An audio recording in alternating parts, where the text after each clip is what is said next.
So here at Weapons of Mass Creation with Brandon Rike, merchandise designer, or why don't you go ahead and describe what it is that you do out of and where you do it out of? I am a merchandise designer. I design merch for bands all over the country, all over the world, and I work for different merchandise companies that are set up. And I'm just one of the handful of freelancers that these merchandise companies use. So one day I'll be doing stuff for Carrie Underwood, and the next day I'll be doing stuff for Slipknot and everybody else in between. So I create a lot of work, a lot of work that goes into stores, onto concert merchandise tables, web stores, stuff like that. And so I create a lot of work that gets seen by a lot of people, but a lot of times we're not seen. Us artists aren't seen. And this whole festival, Weapons of Mass Creation, that's what a lot of these people are. A lot of people create a lot of big time work, and them themselves are very small time, low key operating people. Mm-hmm. Artists like Aaron Draplin is here, OK Pants, Mig Reyes from Threadless, Mikey Burton, myself. There's all kinds of designers here that are doing really, really big work, but no one sees it. So this is a very neat time for all of these people to get together in one place, and you kind of realize, oh, you're doing that, you're doing that. It was actually neat. I was standing up in front of my stuff in the gallery, and this older guy walked around, and he has a T-shirt on, a Beatles T-shirt, and he walked up to me, and I could tell it was the type of guy that he wanted to wear like a band T-shirt, like a cool-looking T-shirt that day.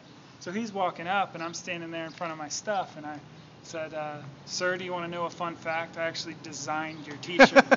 And he's like, "You designed this?" And here he was, got this shirt he bought from Target, and then he's going to some random little gallery, and one of the guys in there designed it, So that kind of stuff is really neat because, like Draplin, he's designed a couple logos for the Tiger. The Tiger initiative, so like road construction and stuff like that throughout the country. I may be getting it wrong exactly what it is, but there's road signs all across the country that you'll see that have this little logo that he designed for the Tiger.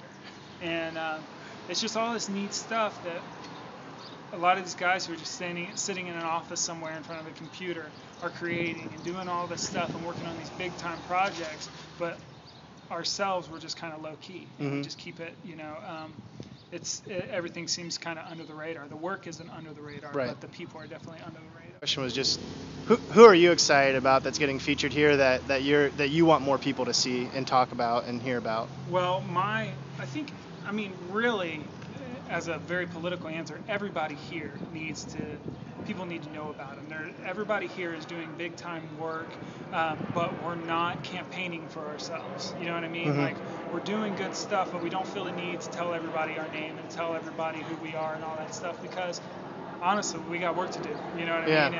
And so at least that's my point of view on a lot of it. My favorite designer, or I would say at least in the top 3 or 4, is Aaron Draplin. And Aaron Draplin's here. He's from Portland, Oregon, and these guys I was talking about, he just creates a lot of really good work, and he posts every day on his blog, and he's just got this charisma that is just something about it. You just want to keep checking his blog, seeing what he's up to, seeing all his work.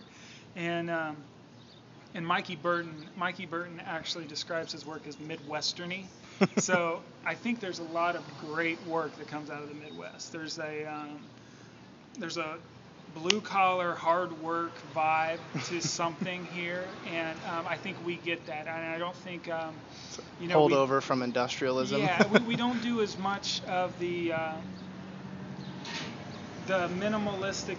We do a lot of the minimal stuff, but the minimalistic type of New York design, that's great, but there's still like this heart and soul to a lot of stuff going on here in the Midwest. And I think this, Weapons of Mass Creation, that can be the beginning of highlighting a lot of this stuff. And I think that I have a lot of high hopes for what Weapons of Mass Creation will become, because last year was very different than what it is this year. And every year he's going to, I think, when I say he, I'm talking about Jeff Finley. Jeff Finley is kind of the main guy with all of this. I think he's going to try and just build it up more and more. I start thinking about like the TED conferences and the TED Talks and things like that. that this could kind of become, and maybe sending out podcasts of what goes on here, stuff like that, stuff to kind of sustain it throughout the rest of the year, so that it's not just one event, one time a year. It's a conversation. Podcasts that you buy for $3 or whatever or whatever. And I just think there's a way to highlight some of these no names. I mean, there's not a no name to me. I know all these guys. You know what I mean? I'm excited about all these designers being here, but to the rest of the world, as graphic design is, you don't know who the heck's doing this stuff. So it would be a way for, you know, most of the audience is probably going to be other graphic designers, but it's a way for other graphic designers seeing what each other's up to, and it just creates more and more publicity for this event. An event that I think a lot of designers would love to be a part of.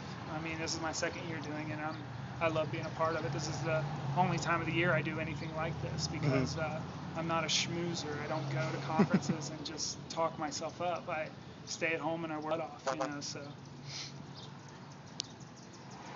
Cool. Stop. No, it's good. It's good.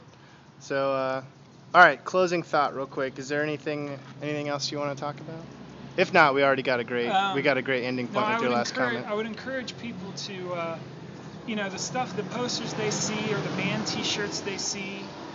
It's not easy, but do what you can to figure out who designed this stuff, and get in there, get to their websites, or follow them on like dribble.com or stuff like that, and find these different designers and really find out more about them, because there's a lot of really cool stories from the people who are creating what we wear and the posters on our walls and all that stuff. So I think there can be an exciting opportunity to finally shed light on us, like graphic designers who don't really get too much light shed on us. It's an industry that people don't talk about, but it's everywhere. Yeah. Cool. Thank you so much, Brandon. Appreciate it. Welcome. No problem.